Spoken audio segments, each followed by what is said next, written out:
Друзья, вы на канале Елена из Минска. Сегодня 16 июля. Крутится у меня на языке одна песенка. Сквозь туманы дорог и траву и цветы что-то манит меня. Мне надо туда. Очень-очень надо туда. Я знаю, что мне нужно. Сюда кто-то манит меня.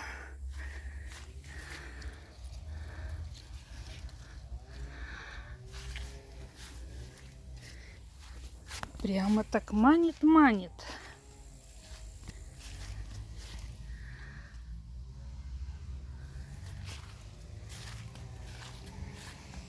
И зовет меня, и шепчет: приди ко мне, приди.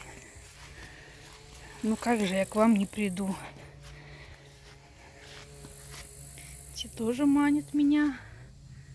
Но мне надо туда. Мне надо туда. Пойдем туда.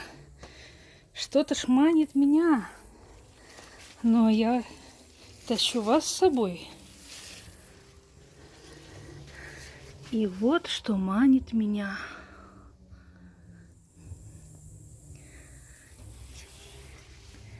И нам надо сюда.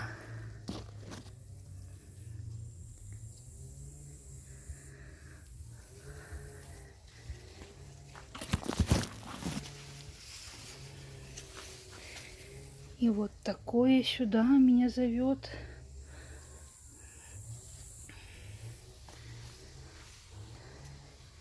Сейчас посмотрим, что здесь и как. И, наверное, пошлем Алексеевича с его жужей. Купила я на Валбересе фитоспорин ас. И, наверное, пройдемся им. Ой, за неделю мои кисточки уже повесили уши. Видите, не обрезаю листики, потому что просто будет гореть все.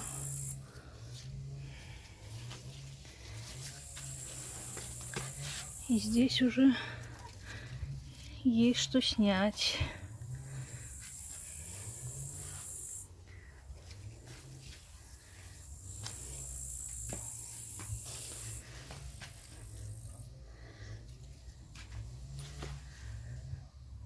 Конечно, есть, я вижу, и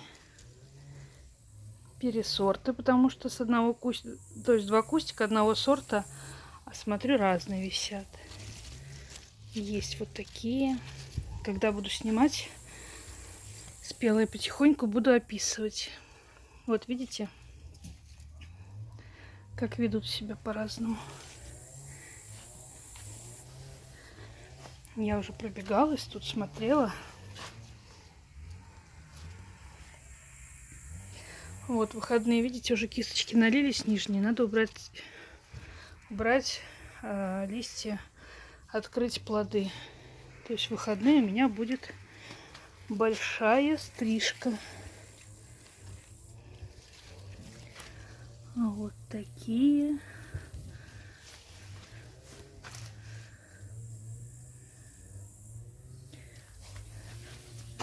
Вот видите, желтые гребешки. А вот и не гребешки у меня, а очень напоминает лискин нос. Видите, какие вздернутый носик. То есть пересорт. Не знаю, есть ли у меня в другой теплице. Вот два куста одинаковые. Носатики. Есть, конечно, вот такие, которые уже надо снять. Но в этом году они просто гигантские. А это, кстати, золотой буратино. Смотрите, какой. И хотела вам сказать, что С вершинкой, смотрю, более-менее спокойно стало. Что я сделала? Кальций не работал. В прошлом году я все виды кальция применила, и эффекта никакого не было. Что я сделала? Я померила еще раз грунт. У меня грунт был щелочной, между 7,5 и 8. Я купила удобрение акварин для гортензии. Это было единственное, которое было у нас в продаже подкисляющее. И развела на 2 кубика. Пролила перцы и пролила вот здесь. Ну, не сразу весь кубик выпустила тонну воды на эти теплицы, а разделила на 3 раза. И вот за 3 раза где-то 2, где-то 3, в зависимости. То есть перец я за 2, томатики я делила по 3.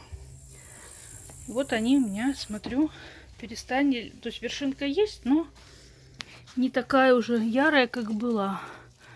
Но я не знаю, сколько они будут у меня набирать свой габаритный размер плоды. Им бы уже спить надо. А они у меня все жиреют и жиреют. И еще понаходила 2 средства с другими действующими препаратами от тли. Ну, пойдемте, пройдемся. Смотрите, какая кнопка. Я даже не обрезала, ничего не делала, потому что за счет обработок я сюда сильно не лезла.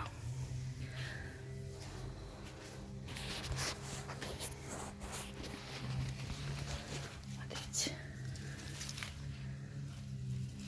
Не знаю, как вам показывать. Тут что-то уже заваривается.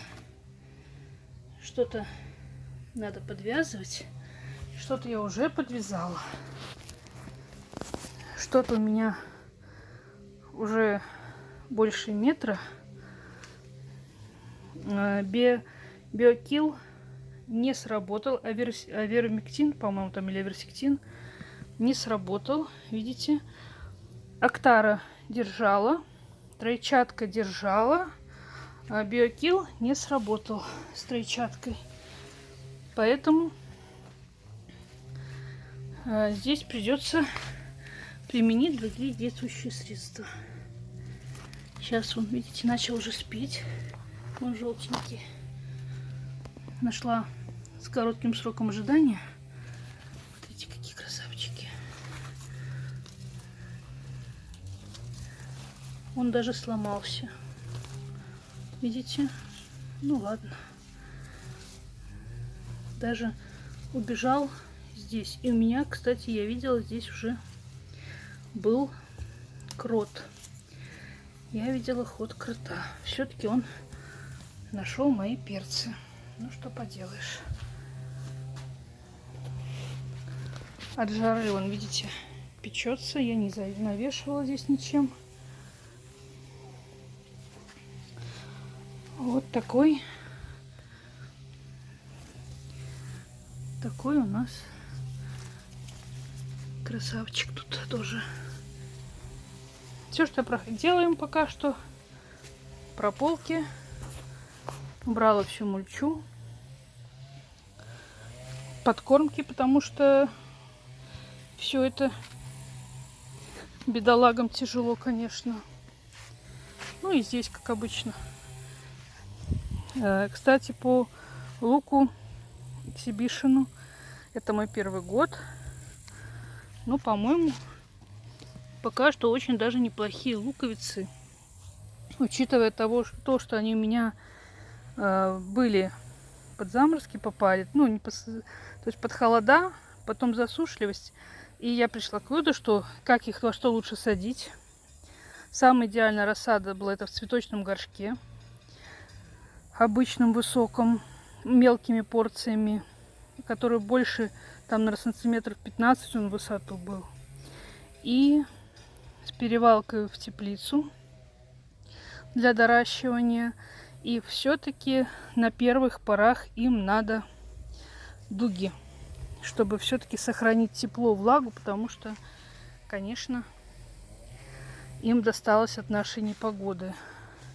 Несколько раз я подсыпала органоминеральными удобрениями под дождик.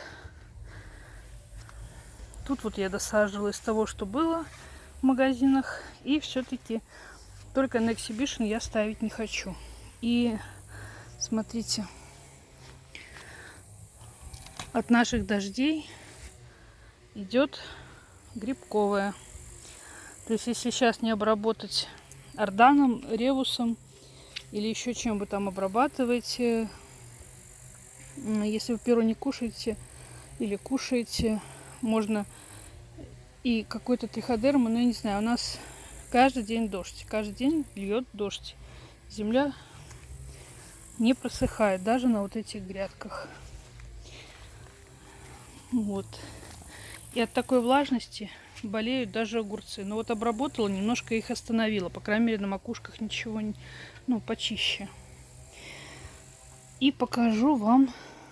Я знаю, что меня ждет человечек по сказочным. Всего их у немцев, по-моему, 14 сортов. 2 ЕИЦ серии. И, по-моему, 12 сортов сказочной. Есть там у них новинки. Смотрите. Это у нас сказочная фея. Среди моих 3 это самый крепкий куст. Самый беспроблемный. У него не было никаких болячек на листьях. Второй сорт. Сказочное волшебство. Это вот желтые красивые сливки, сосульки, вот такие кисточки. Попытаюсь показать. Вот видите. С ним, в принципе, тоже проблем не было. Вот с ангелом 2 вздоха до смерти. Он первый схватил бактериальные проблемы на листья. Обработками, конечно, я сдерживаю все это. Но все равно он есть. Проблемный на листья, чувствительный. И куст у него такой.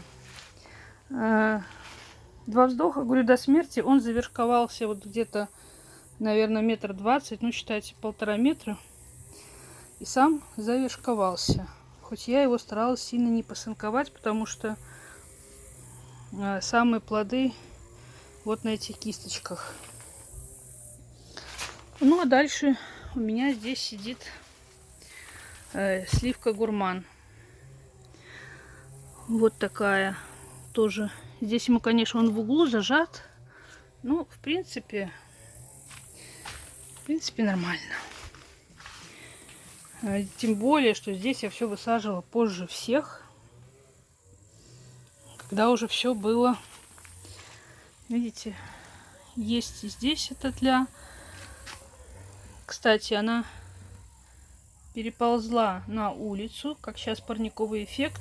Где-то я смотрела, очень похоже на злаковую, тлю злаковую. Так вот эта тля злаковая, это вообще, если это она, то представляете, это парей, осот, все, что у вас где будет, все будет оно. Ну и, честно говоря, есть у меня огурцы под забором. Там они зелененькие, красивые. Здесь, конечно, они в углу, вентиляция здесь вот. Томаты закрывают воздухообмен, наверное, им. Самый беспроблемный — это бабушкин метод врастил на грядке. Пока что, наверное, самый классный. Может быть, даже к нему и вернусь. У нас начинаются очень сильные росы и туманы. Я вот думаю над гномами поставить вот такого плана душки и сделать все-таки крышу. Ну и вот проведу вас по обычным томатикам. Видите, хоть и гномы и позже, но в принципе там уже есть плоды. Здесь они еще цветут. Но я тоже, я говорю, здесь высаживала очень-очень поздно, без укрытия, без ничего. Все хочет тепло. И у нас такой был дождь, что, видите, положил чеснок и буквально пару вот... Сегодня был сильный туман, вчера было сыро, очень сыро, и все начинает болеть. Поэтому, если кто-то хочет доращивать какие-то вещи, то рассчитывайте, что надо обрабатывать. И горшочка. Вот, видите, хоть и был дождь, днем вот утром не польешь, вечером вот такая картина.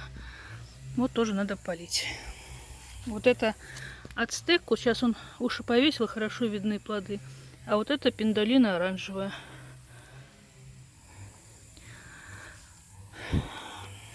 Работающему человеку никогда ни на что не хватает времени. Поэтому сейчас полью. Даже гортензия уши повесила, видите. То заливает, то к вечеру высыхает. Влажность и очень жарко. Ну, вот так вам показала. Скоро будет урожай. Но хотя, мне кажется, все запаздывает в этом году.